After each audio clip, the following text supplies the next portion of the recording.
Ladies and gentlemen, guys and girls, wherever you are in the world, welcome to FFTV Premier League and to my newest show, The Views Expressed. I forgot the name of the show for a second. Listen, I'm going to do this in one take. I've tried editing, it's a ball ache. So you're going to get it warts and all, ums, ahs, and everything in, and all my fuck ups in here as well. So hopefully you'll stick around and enjoy the show. But basically, this show is me looking back at one of the biggest news stories of the previous week in the world of football and giving you my views and opinions on that with the disclaimer that all views expressed here are my own. So, this week I'm going to be talking to you about the rapid expansion of the Saudi Pro League and what it could mean for the Premier League and world football as a whole. So as we've seen, I think it all kicked off really just after World Cup when Cristiano Ronaldo signed that ridiculous contract with Al Nassr, which made him about €200 a year on a 2.5 year contract. Obviously life-changing money, but he's already earning that kind of money. But who am I to judge him on that? But he did get a lot of criticism and derision at the time when he made that decision.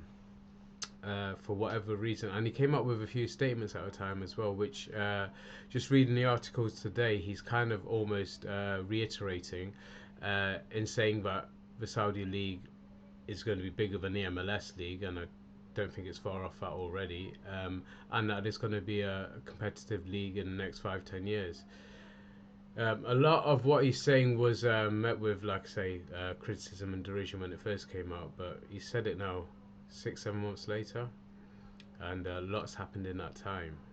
So starting this summer transfer window, his former Real Madrid teammate Karim Benzema also joined him out in Saudi on a similarly huge contract of around 200 million euros a year.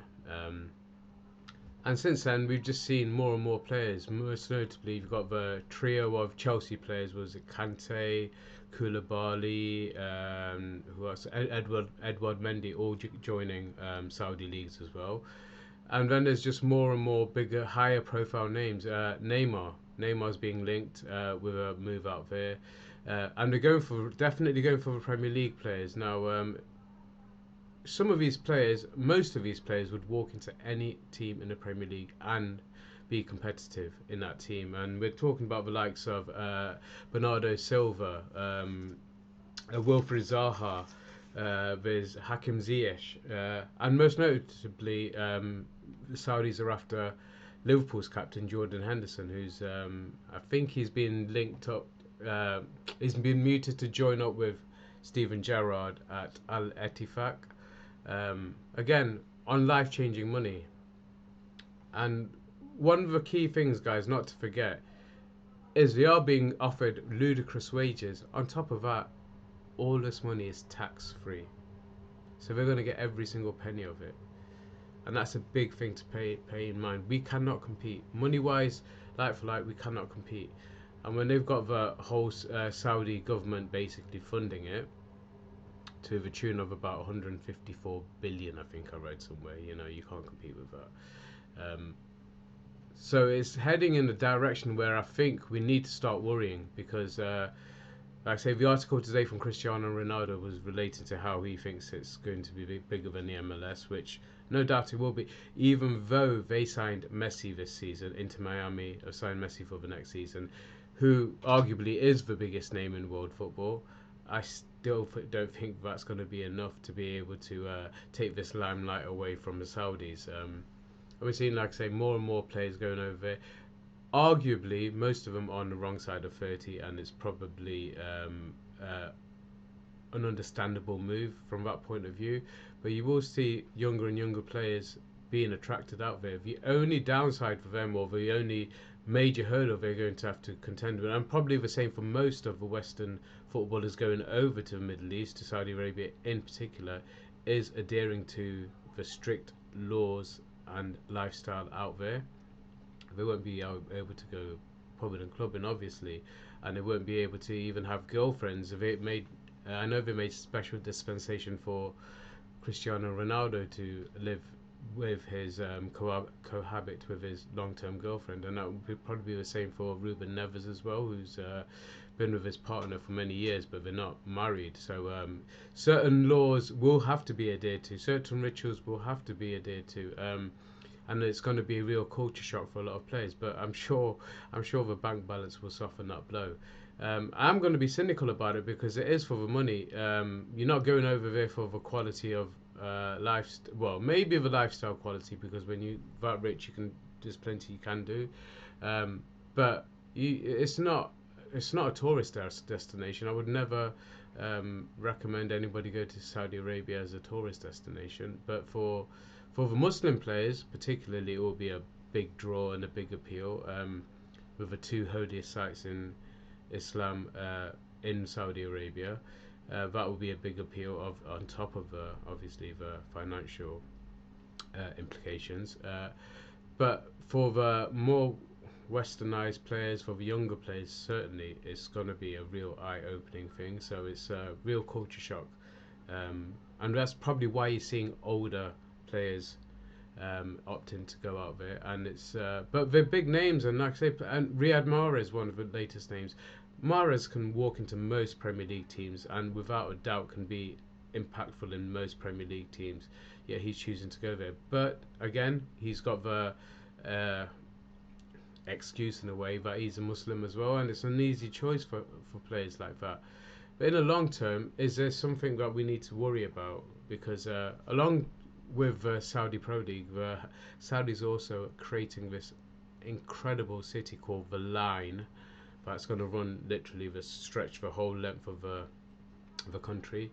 Um, Honestly, I couldn't do it any justice by trying to describe it here. You just have to look it up for yourselves. But just think Blade Runner and flying cars and all that, and you'll be more surprised than that. Anyway, so they've got a lot of infrastructure being done for the whole country to make it more maybe palatable for the Western audience.